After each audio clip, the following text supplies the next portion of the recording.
Sylvia Olmedo a mis le doigt sur quelque chose que l'industrie pharmaceutique voudrait vous cacher. Les femmes ménopausées rapportent avoir les orgasmes les plus intenses de leur vie. Pas malgré la ménopause, mais grâce à elle. Et quand vous comprendrez la science derrière tout ça, vous réaliserez que vous avez passé des décennies à attendre la mauvaise étape. On vous a enseigné que tout s'arrêterait, que sécheresse, douleur et désintérêt étaient inévitables.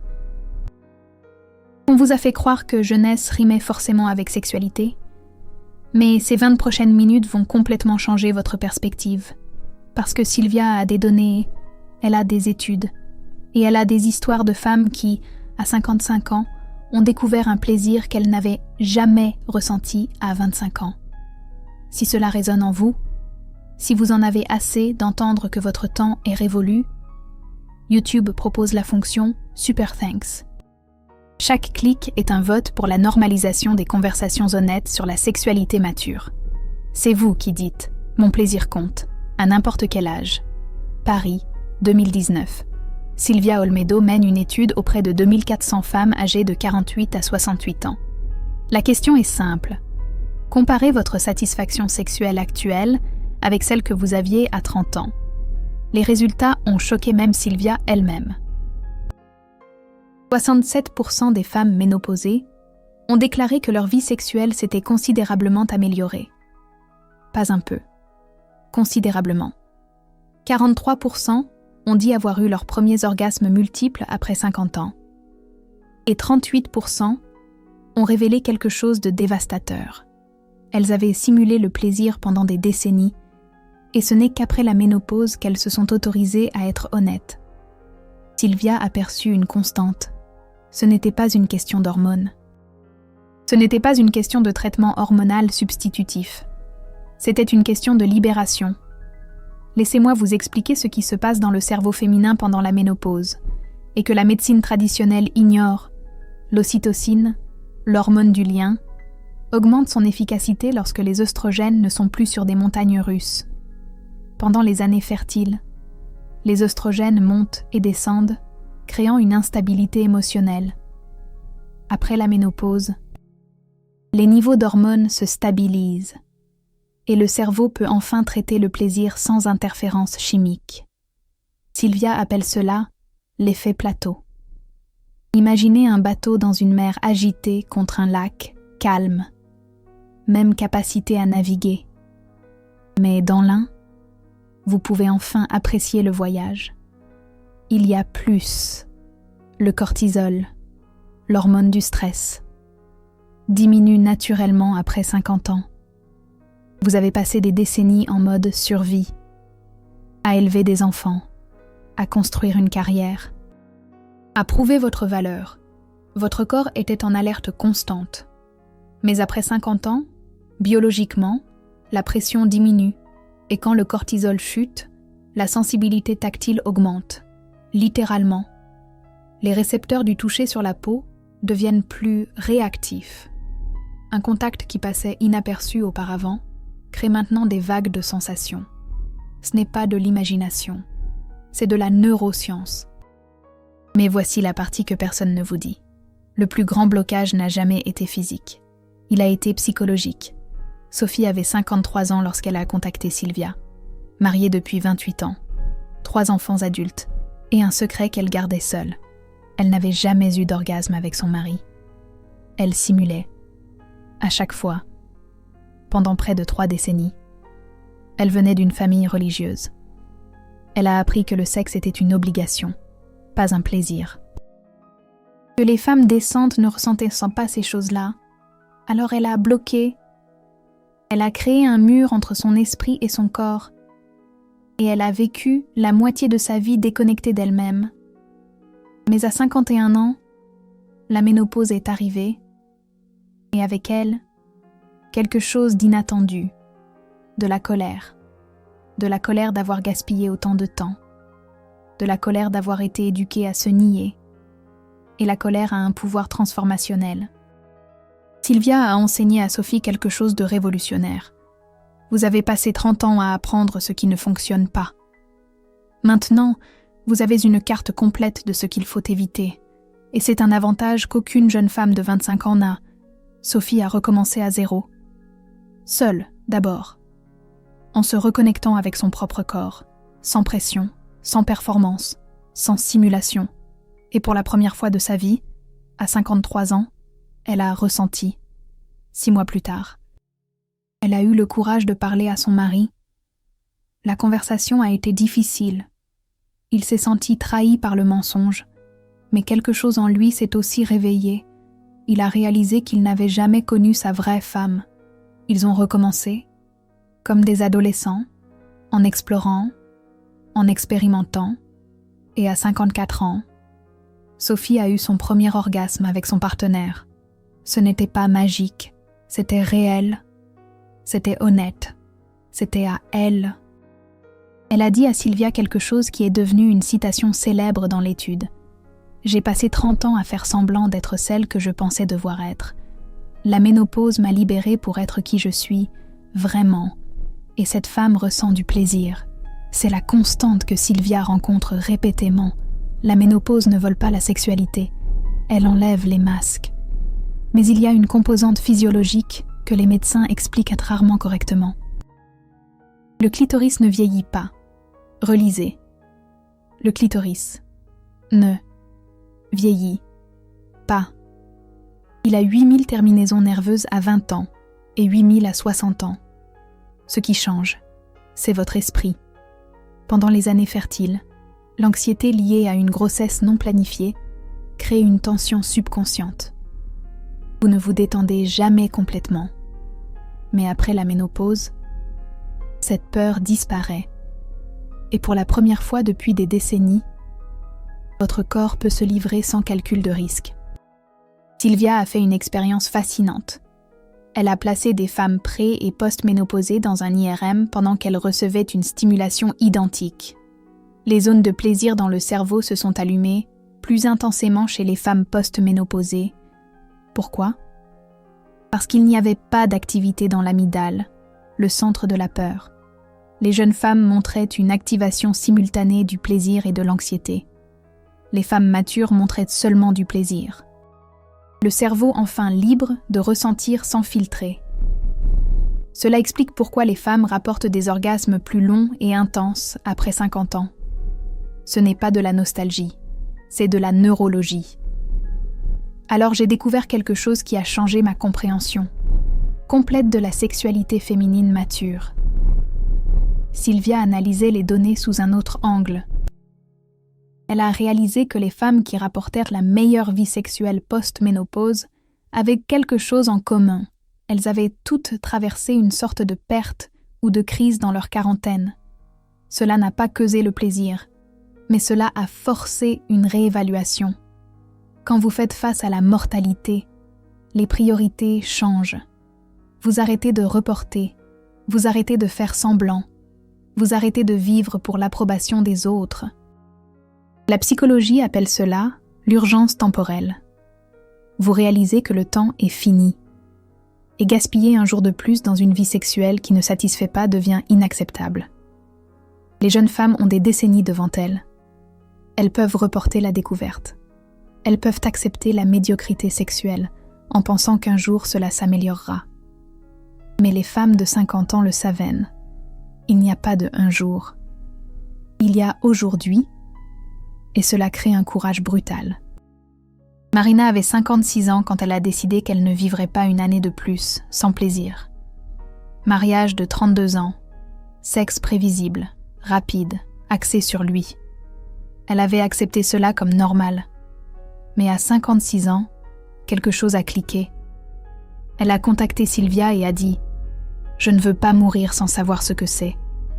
Je ne veux pas arriver à 80 ans et réaliser que je n'ai jamais vécu. » Sylvia n'a pas prescrit d'hormones. Elle n'a pas suggéré de thérapie de couple. Elle a posé une question simple. « Quand avez-vous touché pour la dernière fois ?» Marina est devenue rouge. Jamais. Elle ne s'était jamais touchée intentionnellement. Elle pensait que c'était mal, sale, honteux. Sylvia a expliqué « Comment pouvez-vous apprendre à quelqu'un à vous donner du plaisir si vous ne savez pas vous-même où cela se trouve ? Votre corps est une carte et vous ne l'avez jamais explorée.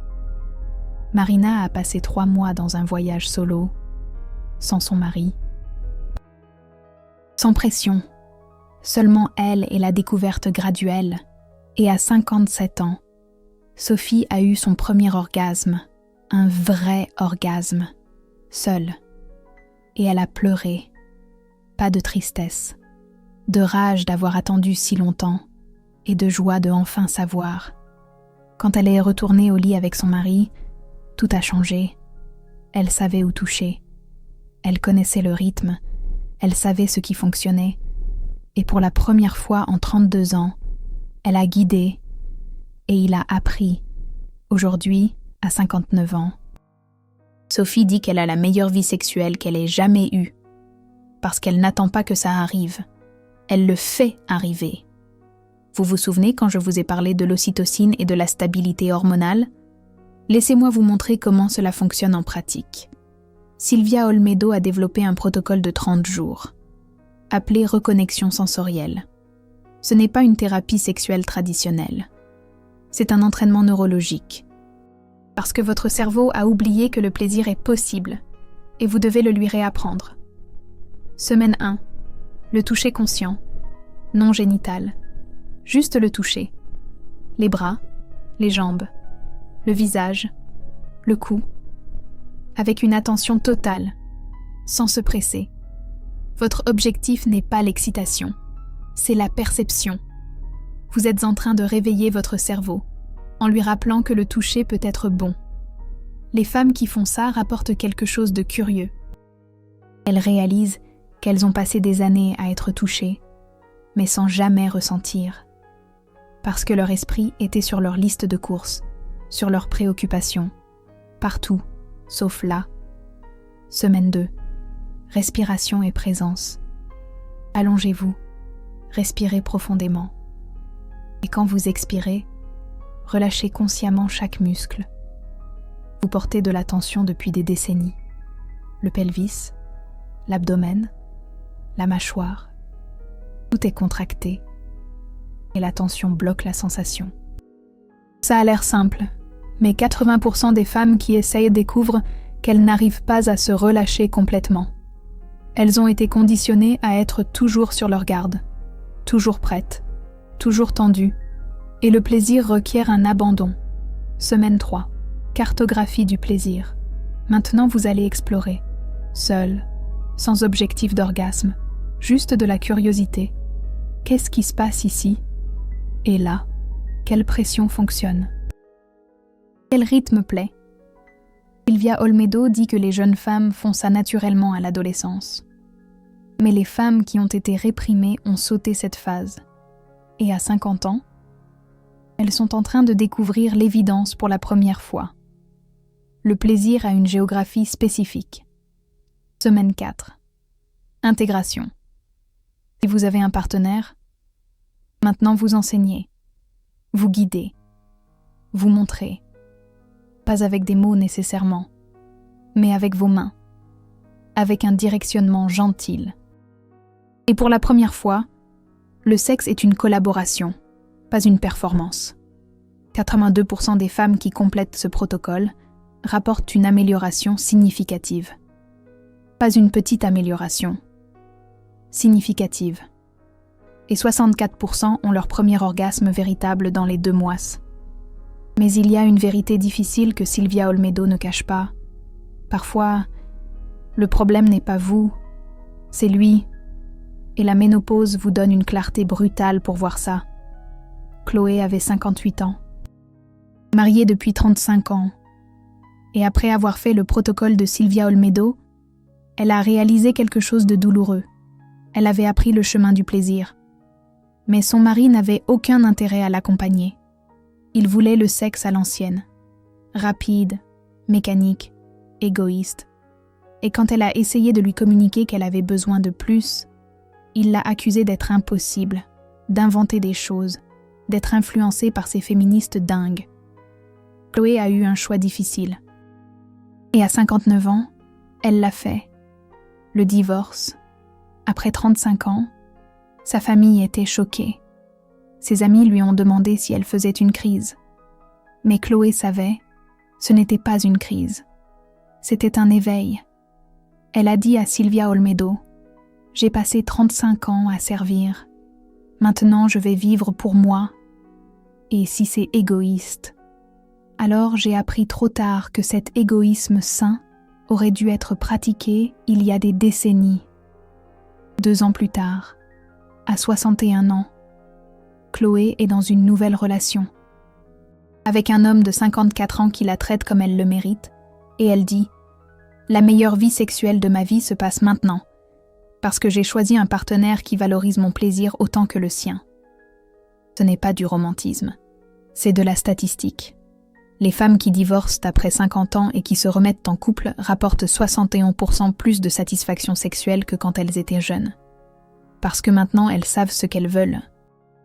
Et elles n'acceptent pas moins. Mais vous n'avez pas besoin de divorcer pour avoir une meilleure vie sexuelle. Vous avez juste besoin de divorcer de ce mensonge que votre plaisir est moins important. Silvia Olmedo a une règle simple. Si le sexe est mauvais pour vous, ce n'est pas du sexe, c'est une faveur. Et vous ne devez plus rien à personne dans ce domaine.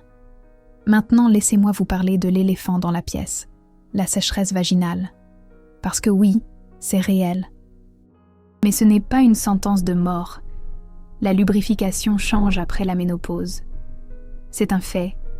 Mais la médecine moderne traite ça comme si c'était un problème terminal. Ce n'est pas le cas. C'est un ajustement. Les lubrifiants à base d'eau fonctionnent. Le silicone fonctionne mieux parce qu'il dure plus longtemps. Et les hormones locales, non systémiques, peuvent aider si vous choisissez. Mais voici le secret. L'excitation mentale augmente la lubrification naturelle. Toujours. À n'importe quel âge. Le problème n'est pas que votre corps n'en produit pas. C'est que vous n'êtes pas mentalement excité. Et pourquoi vous ne l'êtes pas? Parce que le sexe est devenu une routine, prévisible, ennuyeux. Vous savez exactement ce qui va se passer, et le cerveau ne répond pas à ce qui est tédieux. Silvia Olmedo enseigne, changez les variables, le lieu, l'heure, l'ordre. Pas besoin d'acrobatie, mais il faut un élément de nouveauté. Parce que le cerveau s'excite avec la surprise. Et quand le cerveau s'excite, le corps répond. La lubrification augmente, la sensibilité augmente. Et ce qui semblait impossible devient non seulement possible, mais plaisant. Il y a aussi la question du temps. Les jeunes s'excitent en quelques minutes. Les femmes matures ont besoin de plus de temps. Pas parce qu'elles sont lentes, parce qu'elles sont profondes. L'excitation mature est comme le vin, ce n'est pas immédiat. Mais quand ça arrive, c'est plus riche. Et les partenaires qui se plaignent que vous prenez trop de temps ne méritent pas votre corps. Point final. Maintenant, la partie la plus importante. Celle que Silvia Olmedo considère comme révolutionnaire. Votre meilleure vie sexuelle ne viendra pas d'un partenaire. Elle viendra de vous, parce que vous avez finalement compris que le plaisir est votre droit, pas une faveur que quelqu'un vous accorde. Pendant des décennies, vous avez attendu d'être choisi, d'être désiré, d'être validé, mais à 50 ans, quelque chose change. Vous arrêtez d'attendre l'approbation, et vous commencez à vous donner la permission. La permission de vouloir, la permission de demander, la permission de refuser, et paradoxalement, quand vous arrêtez de chercher la validation externe, vous devenez plus magnétique. Les hommes sentent quand une femme connaît sa valeur, et c'est un aphrodisiaque plus puissant que la jeunesse. Silvia Olmedo a interviewé 300 hommes entre 40 et 65 ans sur ce qui les attire chez les femmes matures. La réponse la plus courante n'était pas le corps, c'était la confiance, c'était la clarté. C'était la sensation qu'elle sait ce qu'elle veut et qu'elle n'a pas peur de le communiquer. Un a dit quelque chose de mémorable. Les jeunes femmes sont belles, mais les femmes matures sont complètes. Et la complétude est infiniment plus attirante que le potentiel. Vous avez passé 30 ans à être un potentiel, maintenant vous êtes une réalisation. Et c'est la différence qui change tout. Mais laissez-moi vous montrer quelque chose d'encore plus fascinant sur ce qui se passe dans le corps féminin après 50 ans. Silvia Olmedo a mené une étude en 2021 qui a révolutionné la compréhension de la réponse sexuelle mature. Elle a mesuré le temps d'excitation jusqu'à l'orgasme chez des femmes de différents âges. Et elle a découvert un schéma surprenant. Les femmes à 25 ans prenaient en moyenne 12 minutes, à 35 ans, 15 minutes, à 45 ans, 18 minutes. La médecine traditionnelle voyait ça comme une preuve de déclin sexuel. Mais Silvia Olmedo a regardé les données sous un autre angle. Elle a mesuré l'intensité et la durée des orgasmes. Et elle a découvert que les femmes de 55 ans avaient des orgasmes 40% plus longs que celles de 25 ans. Et lorsqu'on les interrogeait sur l'intensité sur une échelle de 1 à 10, les femmes mûres rapportaient systématiquement 8 ou 9. Les jeunes se situaient entre 5 et 7. Silvia Olmedo a compris. Ce n'est pas un ralentissement, c'est une profondeur. Vous n'avez pas perdu votre capacité de réponse. Vous avez gagné la capacité d'accumuler du plaisir. C'est comme la différence entre des feux d'artifice et un coucher de soleil. L'un est explosif et rapide. L'autre est graduel et inoubliable. Et il y a plus encore. Le système nerveux parasympathique, responsable de la relaxation et du plaisir, devient dominant après 50 ans. Pendant des décennies, le système sympathique, lié à l'action et au stress, était aux commandes. Mais après la ménopause, l'équilibre change. Cela signifie que votre corps est enfin configuré biologiquement pour un plaisir prolongé. Vous avez passé des décennies à lutter contre votre propre biologie. Maintenant, pour la première fois, la biologie travaille à votre faveur. C'est comme si votre corps, après des années de labeur, vous disait enfin « Tiens, voilà, c'est ton tour ». Sophie avait 62 ans quand elle a rencontré Silvia Olmedo. Elle était veuve depuis 5 ans. Et elle croyait que le chapitre sexuel de sa vie s'était fermé avec la mort de son mari. Mais à 61 ans, elle a rencontré quelqu'un, un homme de 59 ans, également veuf. Et pour la première fois depuis des décennies, elle a ressenti quelque chose qu'elle croyait impossible, du désir. Pas seulement une envie de compagnie, un désir physique, viscéral, urgent. Mais elle avait honte. Elle trouvait ça inapproprié pour une femme de son âge de ressentir ces choses. Alors elle a essayé de l'étouffer, jusqu'à ce qu'elle découvre le travail de Silvia Olmedo. Silvia Olmedo a dit quelque chose qui a tout changé pour Sophie. Le désir n'a pas de date d'expiration, et les femmes mûres ont un avantage que les jeunes n'ont pas. Vous savez exactement ce que vous voulez. Et vous n'avez pas peur de le chercher. Sophie s'est permis de sentir. Et à 62 ans, elle a vécu des expériences sexuelles qu'elle n'avait jamais connues en 38 ans de mariage. Non pas parce que son mari était mauvais, mais parce qu'elle-même n'a jamais su ce qui était possible. Elle a découvert que son corps à 60 ans répond différemment qu'à 30 ans. Mais différent ne signifie pas pire. Cela signifie plus riche, plus complexe, plus conscient. Sophie a rapporté quelque chose que Silvia Olmedo entend fréquemment. À 30 ans, l'orgasme était ponctuel. Il arrivait et finissait. À 60 ans, l'orgasme est une expérience.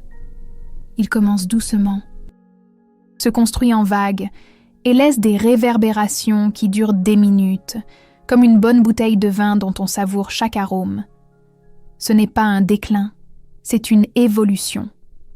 Maintenant, laissez-moi vous expliquer quelque chose sur le désir féminin mûr que Silvia Olmedo a découvert et qui contredit tout ce que la médecine traditionnelle enseigne. Le désir sexuel ne diminue pas avec l'âge, il change de nature, et la médecine interprète ce changement comme une perte. Mais ce n'en est pas une. Silvia Olmedo a identifié 3 types de désirs sexuels féminins. Type 1, le désir réactif. Vous ne ressentez pas de désir spontanément, mais lorsque vous êtes stimulé correctement, le désir apparaît. C'est le type le plus courant chez les jeunes femmes dans les relations longues. Type 2, le désir spontané. Vous ressentez de l'attraction et de l'envie sans besoin de stimulation préalable. Rare chez les femmes, courant chez les hommes. Type 3. Le désir contextuel. Vous ressentez du désir lorsque le contexte est bon, lorsque vous vous sentez en sécurité, valorisé, relaxé. Et ce type augmente dramatiquement après 50 ans. Pourquoi ? Parce que vous avez enfin appris à créer le contexte idéal. Vous n'acceptez pas la précipitation. Vous n'acceptez pas la pression.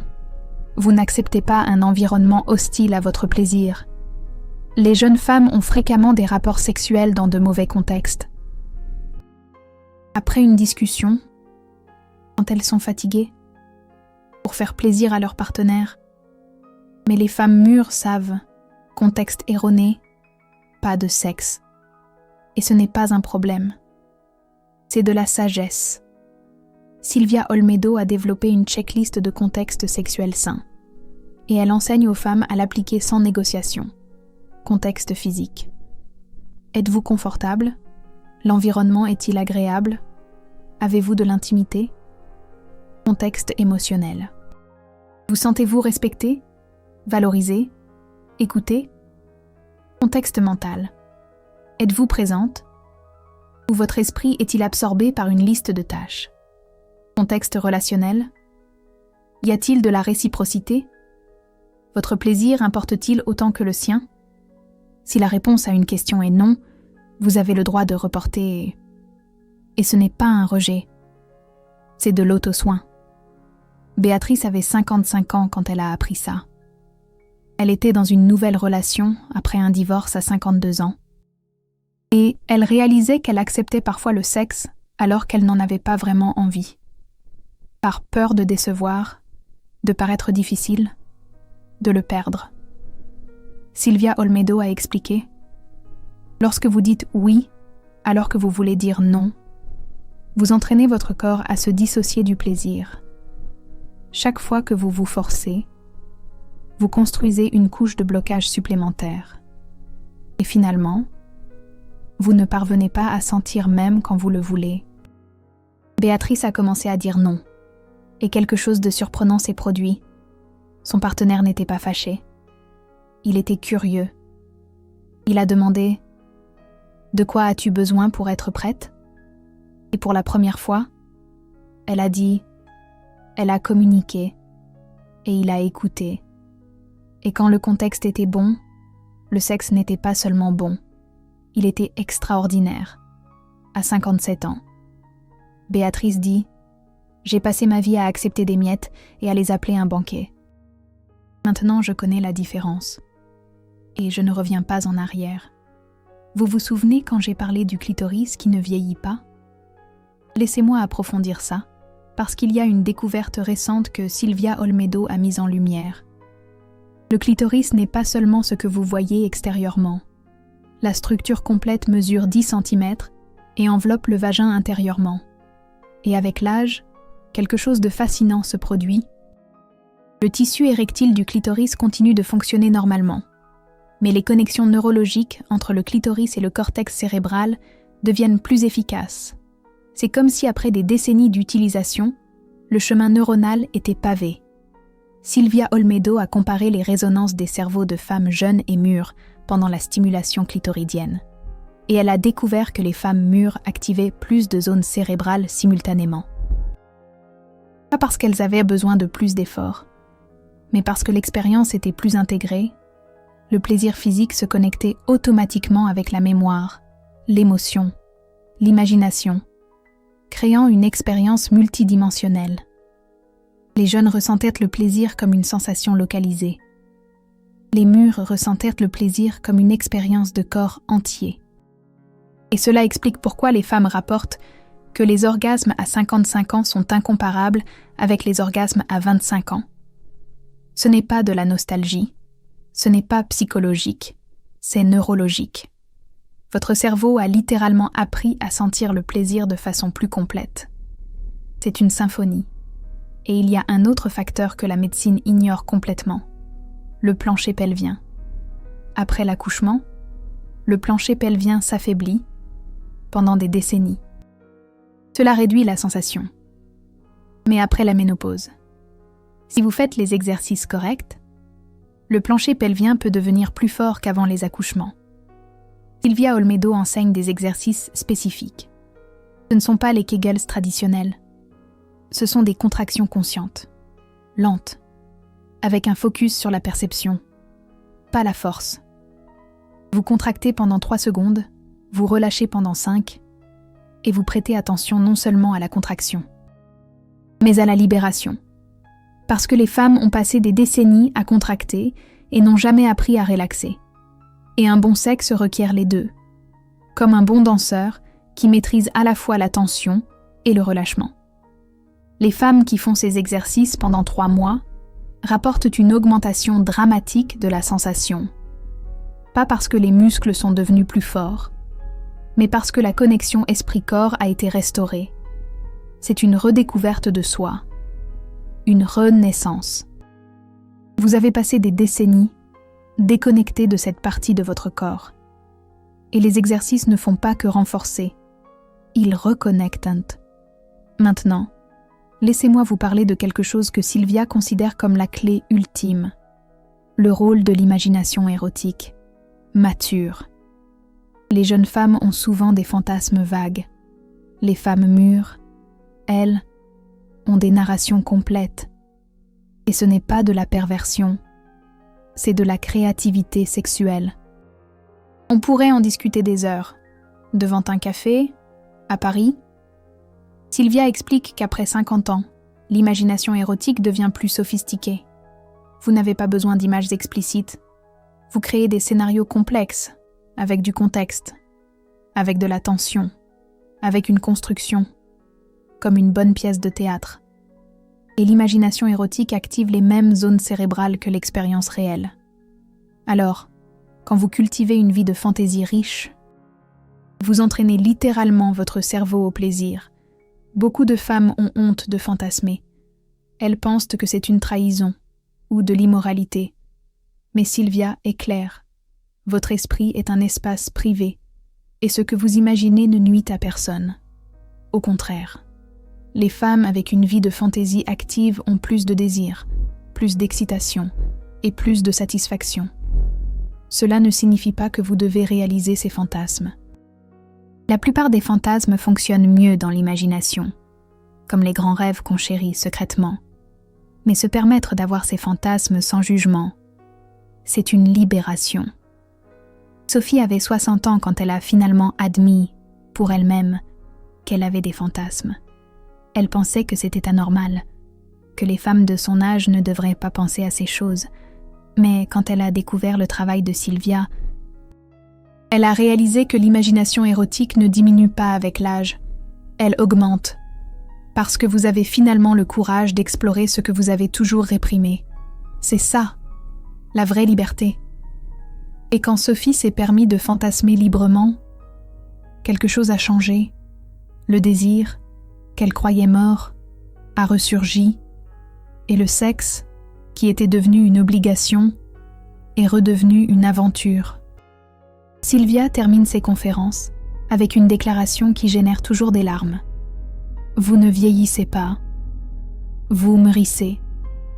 Et mûrir sexuellement signifie finalement sentir ce que vous avez faim pendant des décennies. Signifie connaître la géographie de votre propre plaisir. Signifie choisir la qualité sur l'obligation.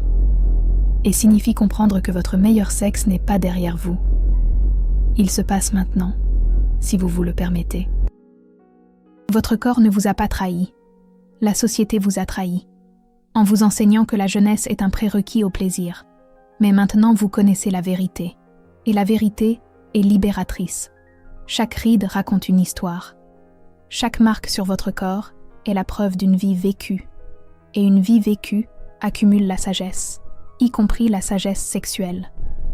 Vous n'avez pas besoin d'un corps de 25 ans pour ressentir le plaisir d'une femme de 55 ans. Vous avez besoin d'un esprit libre de 55 ans pour enfin permettre à votre corps de sentir ce qu'il a toujours été capable de sentir. Silvia dit qu'elle reçoit des messages tous les jours de femmes disant « Pourquoi personne ne m'a raconté ça avant ?» Et la réponse est simple. Parce que la société ne veut pas que vous le sachiez. Une femme mûre et sexuellement épanouie est une menace pour le système qui profite de votre insécurité. Mais maintenant, vous savez, et la connaissance ne peut pas être désapprise. Vous ne retournerez pas croire aux mensonges. Vous n'accepterez plus les miettes. Vous ne feindrez plus. Vous vous permettez enfin d'être une femme complète, qui sent, qui désire, qui recherche le plaisir sans s'excuser. Et cette version de vous est la plus puissante qui ait jamais existé. Le voyage ne se termine pas ici. Il commence. Parce que pour la première fois, vous ne cherchez pas le plaisir pour plaire à quelqu'un. Vous le cherchez parce que c'est votre droit, parce que votre corps le mérite, parce que vous le méritez. Et quand vous vous permettez cela, quand vous vous donnez enfin cette permission, quelque chose change. Non seulement au lit, mais dans la façon dont vous vous positionnez dans le monde. Une femme qui connaît son plaisir n'accepte pas moins dans aucun domaine de sa vie. Sylvia voit cela à répétition. Les femmes qui réclament leur plaisir sexuel commencent à réclamer de l'espace dans les conversations, à établir des limites dans les relations, à rechercher la satisfaction dans leur carrière. Parce que la libération sexuelle est une porte d'entrée vers la libération totale. C'est comme une renaissance, après des années d'hibernation. Votre meilleur sexe n'est pas seulement une question d'orgasme, c'est à propos de vous, devenant finalement la protagoniste de votre propre vie. À quel âge vous êtes-vous finalement permis de ressentir du plaisir sans culpabilité? Quel blocage avez-vous porté le plus longtemps? Commentez ici, parce que votre histoire peut être la libération d'une autre femme qui pense qu'elle est seule. Et si cette vidéo a changé quelque chose en vous, si vous avez senti que quelqu'un comprend enfin, ne la gardez pas pour vous. Partagez. Parce qu'il y a des millions de femmes qui attendent la permission que seulement elles peuvent se donner, et votre témoignage peut être le déclencheur de cette transformation